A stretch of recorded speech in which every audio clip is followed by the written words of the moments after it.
what was the breaking point? I know you guys had the meeting on Tuesday. You spoke even after the meeting. Terms were brought down to a lower price. What was the breaking point? What was the moment that made you say, I mean, despite everything, we got to go to SAC?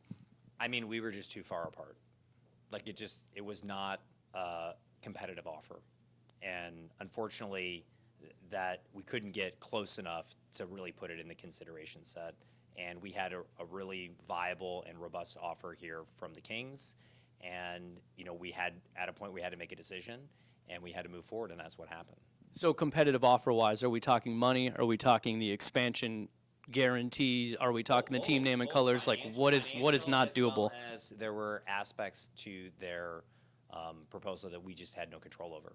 And so those two things together, the speed at which we needed to make a decision, the other options, both here and then, you know, Salt Lake City and the Miller Group put forward an incredible proposal. They're a very impressive group of people, very thoughtful about what they did. So there were other options that could work for the club and work for Major League Baseball. And obviously we landed here in Sacramento, and we're excited about it. I think it's going to be a good interim solution. But like I said at the beginning, you know, it is a bittersweet moment because, you know, 56 years in Oakland, all the incredible memories that we've made there, the 4 World Championships, even in the last, you know, 5 or 7 years, me as president, you know, the playoff runs. So, you know, it is sad to see that era end, but I think we can still have a final year where we celebrate our time there and send off the Coliseum in a positive way, and we're hoping to do that together with our fans as well as all the key stakeholders in Oakland. There's a lot of ways I can go with this. I guess first and foremost, when you first got here, I mean, you were nonstop energy, constantly talking to people. You went from that to replies off, to not talking to anybody.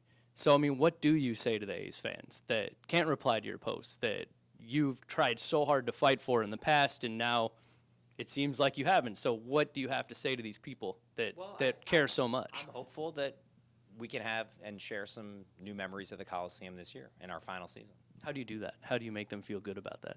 Well, we're going to have more promotions, and we're going to have alumni out, and we're going to be able to encourage people with, you know, lower prices and just family-friendly atmosphere to come out and have a good time and to create those lasting memories this season. This is our last season. Like, we want to send off the stadium in a positive way and, you know, have an experience that's fun for everyone involved. And we know it's the last year, but I think there can be some new memories created in a good way. Now that this is decided, will there be more transparency? Will the team turn replies on? Will you engage with fans again? Will you talk to the people?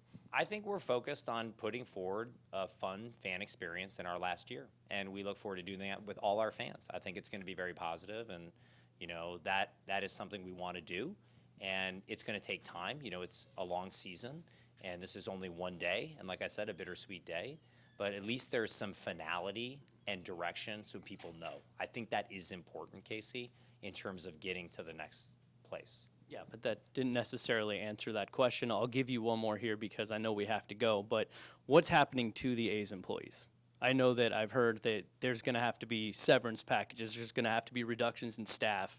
You're going to rely on the River Cats and the Kings, I would assume, for front office help. What happens to those people? How hard is it to deliver that message? I'm sure you were the one that probably had to deliver it.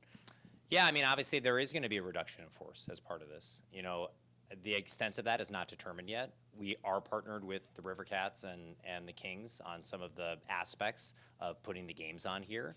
And we're going to work closely with our staff, and many of those staff have been here a long time, to ensure either they have a spot here in Sacramento or maybe in Las Vegas, because we'll be opening an office there soon, or there's an appropriate severance package, the same thing that the Raiders and some of the other teams that have departed have done. So I think there's some lessons in that to learn, but that is a unfortunate part of the situation, and one that we take very seriously, and we want to treat people appropriately and in the right way.